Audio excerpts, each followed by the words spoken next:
Kiranesh stood at the edge of her starship's observation deck, looking out into the endless black ocean of space.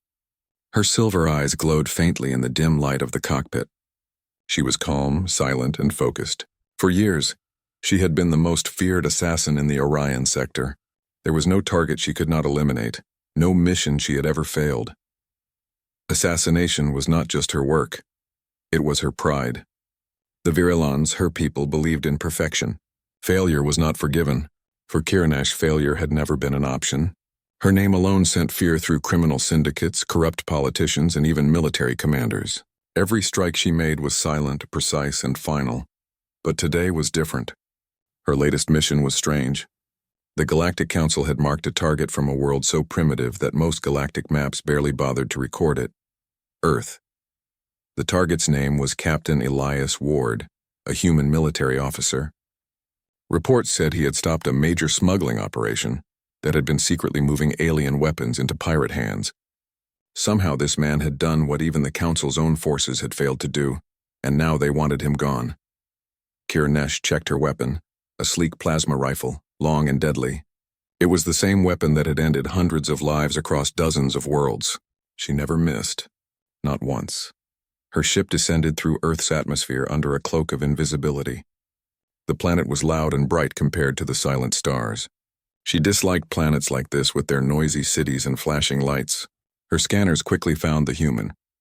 Captain Ward was stationed at a remote military outpost near a forest. Good.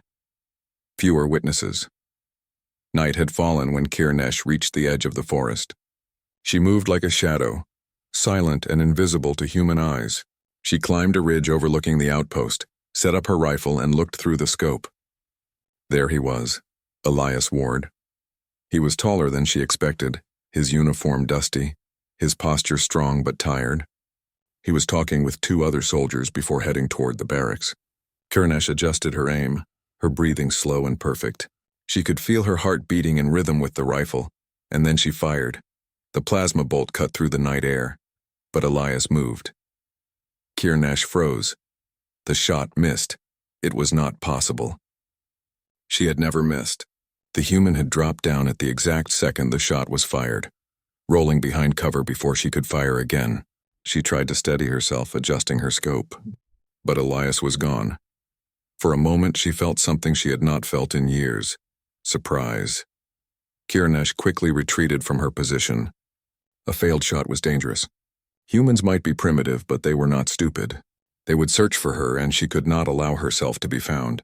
She vanished into the forest, her cloak hiding her body, but not the questions running through her mind. How had he known? Back at the outpost, Elias Ward crouched behind a metal crate, heart pounding. He had felt it, a strange, sharp sensation on the back of his neck just before the shot came. Years of combat had taught him to trust his instincts, and tonight those instincts had saved his life. The other soldiers rushed toward him. "Captain!" "What happened?" one of them asked. "Sniper," Elias said quickly, "but not one of ours."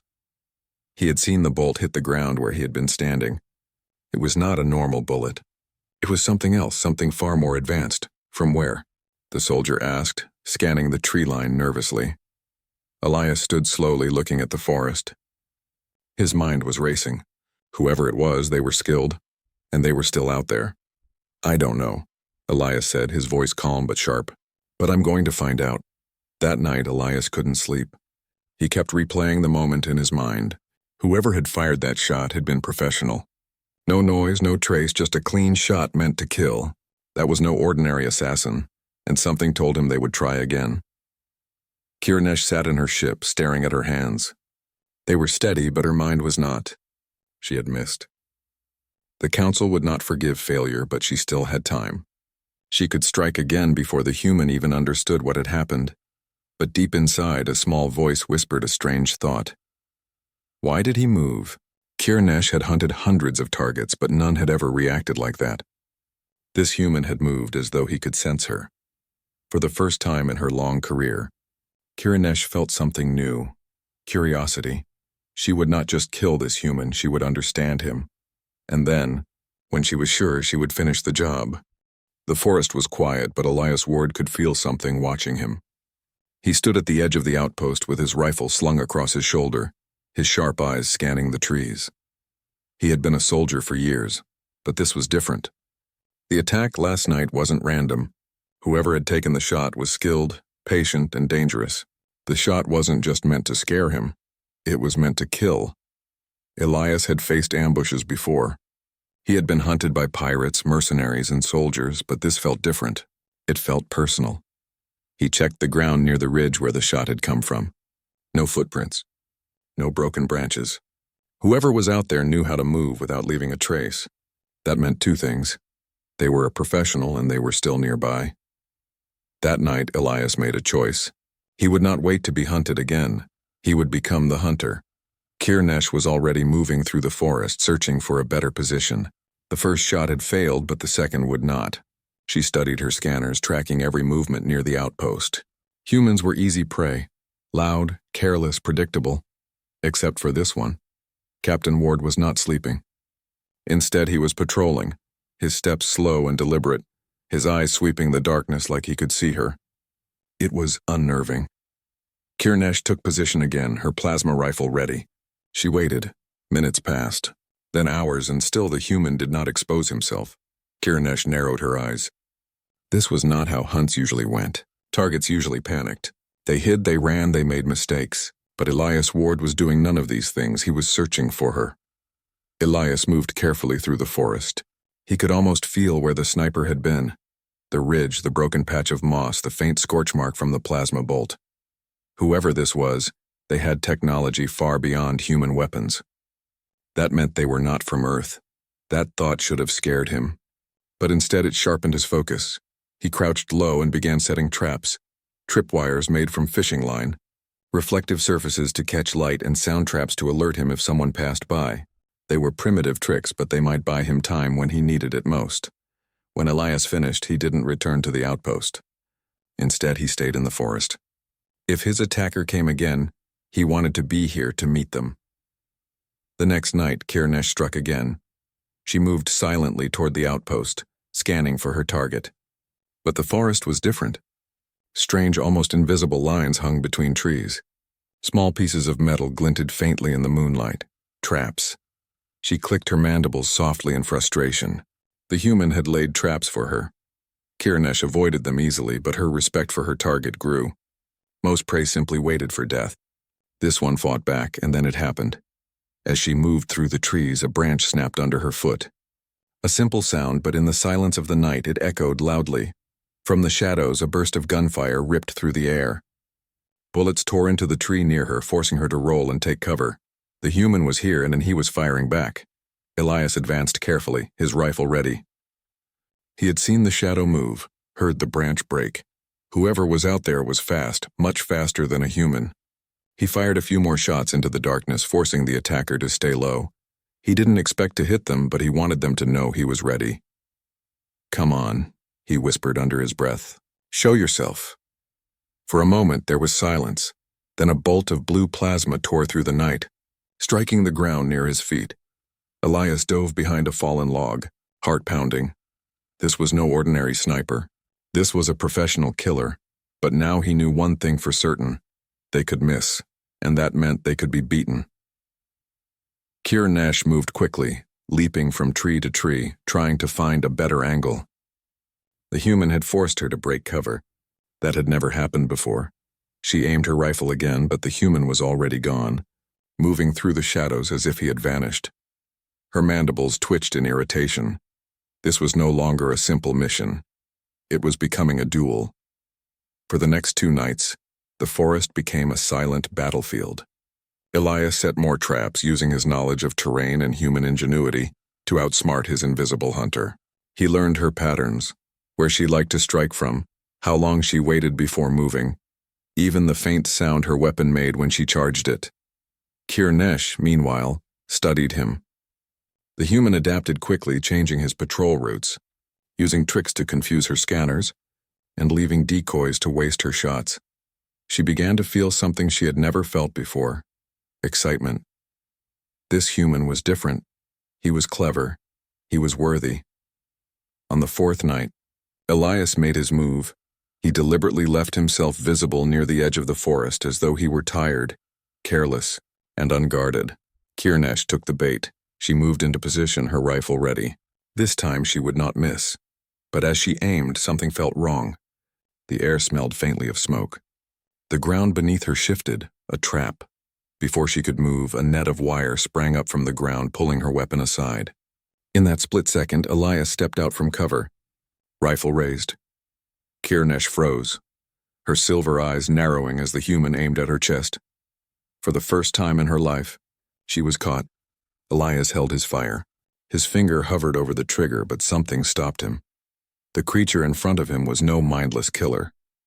Its silver eyes glowed softly, full of intelligence, and something that looked almost like respect. He didn't fire. Instead, he spoke softly. "I don't know who you are, but if you want me, you're going to have to come closer." Kirnesh tilted her head slightly. She could have escaped, but she didn't. For the first time, she wanted to know more about her target, the human who had turned the hunt into something far more dangerous, a challenge. And in that moment, she realized this was no ordinary mission. This was a test, and she wasn't sure who was testing who anymore. Elias stood with his rifle raised, breathing slowly. His finger rested on the trigger, but he didn't pull it. The silver-eyed creature in the trap wasn't panicking. It wasn't screaming or trying to break free like a wild animal. It was watching him. Kirnesh stayed still, her sharp eyes studying the human. She could have tried to escape, but she didn't. This moment felt important. For the first time, she was not in control of the hunt, and yet she didn't feel anger. She felt curiosity. Elias lowered his rifle slightly, just enough to show he wasn't going to shoot her immediately. "You've been hunting me for days," he said, his voice calm but firm. "Why? Who sent you?" Kirnesh tilted her head. She couldn't speak his language, but she understood enough from his tone. This was a question, a demand for answers. Slowly, she pressed a button on her wrist device. A faint shimmer passed over her body as her cloak deactivated. For the first time, Elias saw her clearly. She was tall, lean, and covered in dark armor that reflected faint light. Her face was alien but not monstrous. Her silver eyes glowed softly like two small moons. Elias tightened his grip on his rifle, ready in case she attacked, but she didn't. Kirnesh touched her wrist device again, activating her translator. Her voice was low, sharp but clear. "I was sent to end your life," she said simply. Elias's jaw tightened. "By who?" Kirnesh didn't answer right away. She had never explained her missions to any target. But something about this human felt different. He had earned the truth. "The Galactic Council," she said. "You stopped a smuggling ring. You disrupted their plans. They want you gone." Elias's eyes narrowed. So it was true. Aliens existed, and some of them wanted him dead. He could have shot her right then. It would have been easy, but he didn't. Instead, he stepped back and lowered his rifle completely. "You had your chance," Elias said. "Twice you missed. You could have killed me, but you didn't. Why?" Kirnesh was silent. She thought about it carefully. She had missed the first time by accident, something that had never happened before.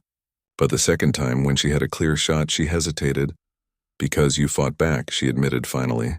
"You are not like the others I have hunted. You adapt. You think you are worthy." Elias gave a small, grim smile. "Worthy? You've been trying to kill me, and now you're giving me compliments?" Kirnesh didn't reply. She didn't have to. The fact that she was still standing there letting him live said everything. The standoff lasted for long minutes, neither moving. Finally, Elias made a decision. He reached forward and cut the wire net holding her weapon. Kirnesh stepped back, surprised. "You're free," Elias said. "But if you take another shot at me next time, I won't hesitate." Kirnesh looked at him silently, then slowly picked up her rifle. For a moment, Elias thought she might aim it at him, but instead she slung it over her shoulder. "You spared me," she said softly, almost as if she was speaking to herself. "No one has ever done that." Elias gave a small shrug. "Maybe I'm just different." Kirnesh nodded slowly. Different. Yes, that was the word. Humans were not like other prey. They were something else. Later that night, Kirnesh sat in her ship staring at the stars. She could return to the council and lie, say the mission was complete, or she could tell them the truth, that the human still lived. If she told the truth, they would send another assassin. Maybe several. She thought of Elias, the way he had looked at her, the way he had lowered his weapon even when he had the advantage. Mercy was not something her people understood, but now she did. Kirnesh made her decision. She activated her ship's communicator and sent a message to the Galactic Council. Target eliminated. Mission complete. It was a lie. But it was a lie she was willing to live with. Elias watched from the forest as a faint shimmer in the night sky revealed a ship rising silently into the air. The assassin was leaving. He exhaled slowly. For days he had been hunted, forced to fight like never before. But now it was over, at least for now. He didn't know why she had left without finishing the job, but he felt that this wasn't the last time they would cross paths. Weeks passed. Life at the outpost returned to normal, but Elias never stopped thinking about the alien with the silver eyes. He kept his rifle close and his senses sharp. He had faced many enemies before, but Kirnesh was different. She wasn't just an enemy. She had become something more. A rival, perhaps, or maybe even an ally. One night, as he looked up at the stars, Elias spoke quietly to himself. "If you come back," he said softly, "I'll be ready." Far across the galaxy, Kirnesh stood on the observation deck of her ship, watching the stars pass by. For the first time, she felt no pride in a kill, but pride in something else entirely. She had spared a human, and she had learned that sometimes the hunt was not about ending a life. Sometimes it was about finding one worth sparing. The story of Kirnesh spread quietly among the assassin guilds. The assassin who had never missed had spared a target, not out of failure, but out of respect, and somewhere deep in the stars, Kirnesh promised herself that if anyone tried to harm that human again, they would face her first, because the hunt was over, and Elias Ward was no longer prey. He was something far more dangerous. He was human.